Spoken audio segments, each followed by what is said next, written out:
नेहमीप्रमाणे सुंदरपूर गावात सकाळची सुरुवात पक्ष्यांच्या आवाजाने होते.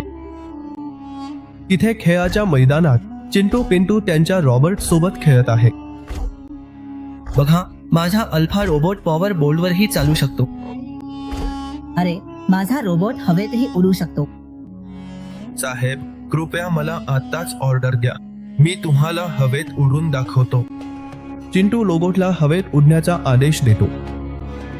चिंटूचा रोबोट हवेत उडायला लागतो. आता कळेलच की कोणाचा रोबोट जास्त पॉवरफुल आहे. चिंटू आणि पिंटूचे रोबोट एकमेकांशी लढायला लागतात. दोन्ही रोबोट स्वतःला शक्तिशाली सिद्ध करू इच्छित होते.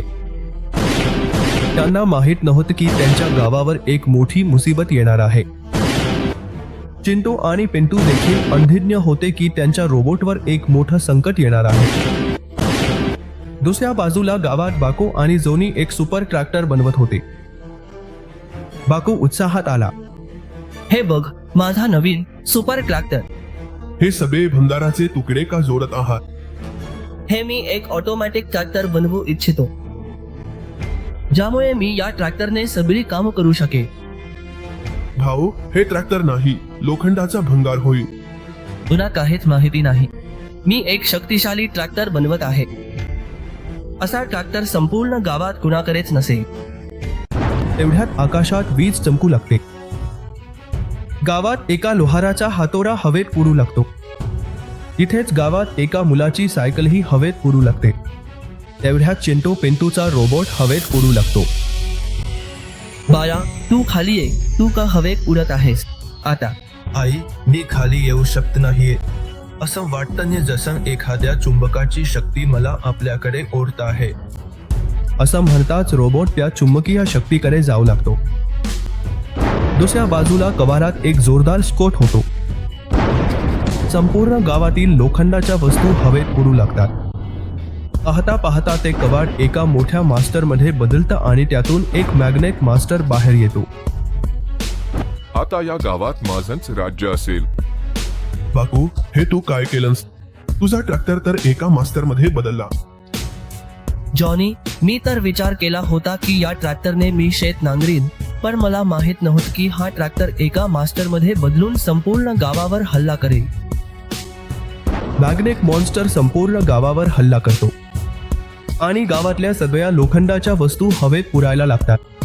अरे बाप रे, माझी गाडी कशी काय हवेत उडायला लागली? अरे माझं रिक्षा, अरे माझं रिक्षा, हे हवेत कसं काय उडतं? सगळे लोक आश्चर्यचकित होते की त्यांच्या वस्तू हवेत कशा काय उडत आहेत. सर, मी स्वतःला कंट्रोल करू शकत नाहीये. असं वाटतं कोणीतरी चुंबकाची शक्ती मला आपल्याकडे ओढत आहे. अल्फा, तू स्वतःला एका जादीत ठेव. सर, मी पूर्ण प्रयत्न करतोय, पण मी स्वतःवर नियंत्रण ठेवू शकत नाहीये. दुसऱ्या बाजूला बक्क आणि जॉनी एकमेकांशी भांडत होते. जॉनी, हे सगळं तुझ्यामुळेच झाले. तूच म्हणाला होतास जास्त मॅग्नेट लावायला.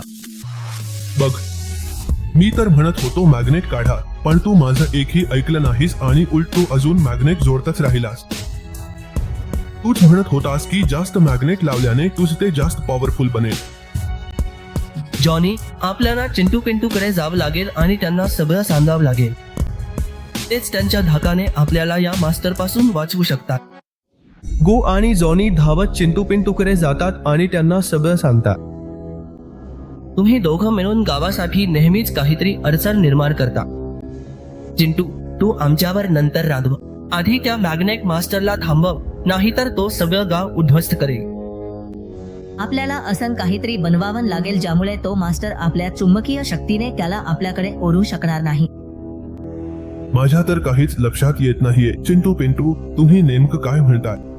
चिंटू पिंटू, यावेळी मी तुमची पूर्ण मदत करीन. यावेळी काहीही सोडू नकोस. असं म्हणून चिंटू पिंटू आपला अल्फा रोबोट लाकूड आणि रवीच्या मदतीने बनवायला लागतात, जेणेकरून त्यांचा रोबोट त्या चुंबकाच्या शक्तीने प्रभावित होऊ नये. चिंटू पिंटू, तुम्ही दोघं लवकर करा. माझी बाईक ही हवेत उडायला लागली आहे. ही तर माझी सगळ्यात आवडती बाईक होती. खूप वेळ मेहनत केल्यानंतर चिंटू पिंटू आपला रोबोट एक लाकडी रोबोट बनवतात, ज्यामुळे तो त्या मास्टरशी लढू शकेल. दुसऱ्या बाजूला मॅग्नेट मॉन्स्टर संपूर्ण गावातील वस्तू इकडून तिकडे करत होता, जणू संपूर्ण गावातील वस्तू हवेत उडत आहेत. आता कोणीही वाचणार नाही माझे हात. मग अल्फा रोबोट तिथे येतो, जो लाकूड आणि रबरापासून बनलेला होता.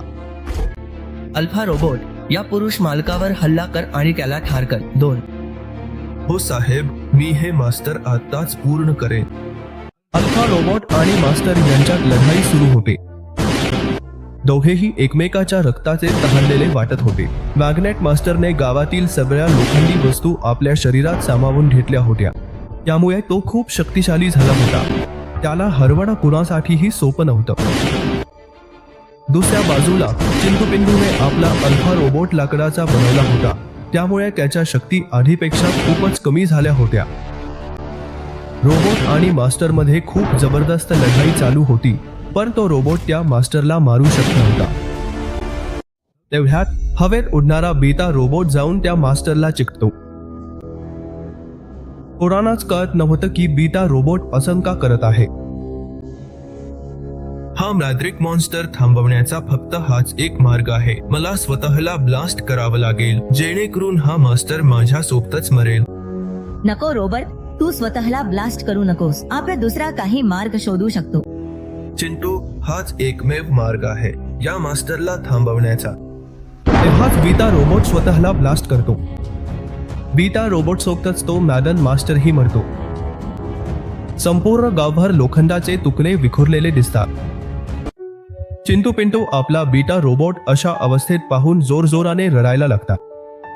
बीटा रोबोट, तुझं हे बलिदान संपूर्ण गाव लक्षात ठेवे. तेव्हाच तिथे अल्फा रोबोट येतो. चिंटू पिंटू, तुम्ही काळजी करू नका, मी बीटा रोबोटला पुन्हा कसंही करून दुरुस्त करीन.